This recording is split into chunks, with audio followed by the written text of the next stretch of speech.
कि हमें द्रौपदी मुर्मू जी को राष्ट्रपति बनाने का अवसर मिला। वो देश की पहली आदिवासी राष्ट्रपति है।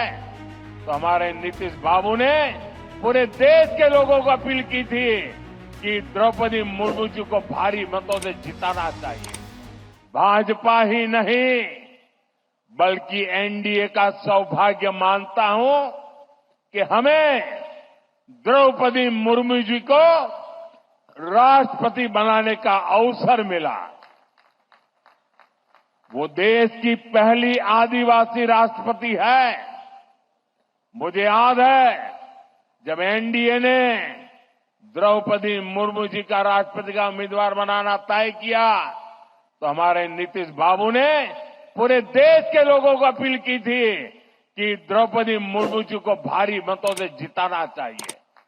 आज जिस पीएम जनमन योजना के तहत अनेक काम शुरू हुए हैं उसका श्रेय भी राष्ट्रपति द्रौपदी मुर्मू जी को ही जाता है। जब वो झारखंड की राज्यपाल थी और फिर जब वो राष्ट्रपति बनी तो अक्सर मुझसे आदिवासियों में भी अति पिछड़ी आदिवासी जनजातियों का जिक्र किया करती थी। इन अति पिछड़ी आदिवासी जनजातियों की पहले की सरकारों ने कोई परवाह ही नहीं की थी। इनके जीवन से मुश्किलें कम करने के लिए ही 24,000 करोड़ रुपए की पीएम जनमन योजना शुरू की गई। पीएम जनमन योजना से देश की सबसे पिछड़ी जनजातियों की बस्तियों का विकास सुनिश्चित हो रहा है। आज इस योजना को 1 साल पूरा हो रहा है।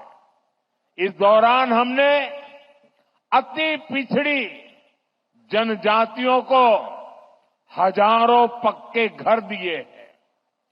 पिछड़ी जनजातियों की बस्तियों को जोड़ने के लिए सैकड़ों किलोमीटर की सड़कों पर काम शुरू हो चुका है।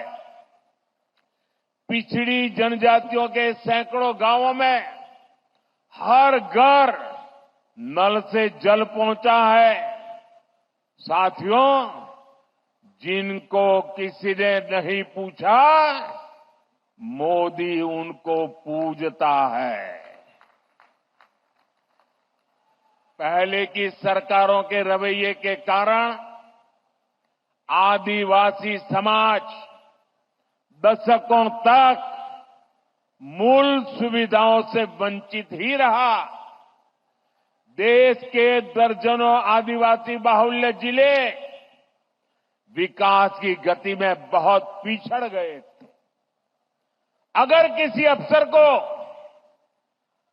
सजा देनी हो, उसको पनिशमेंट देना हो तो पनिशमेंट पोस्टिंग भी ऐसे जिलों में की जाती थी।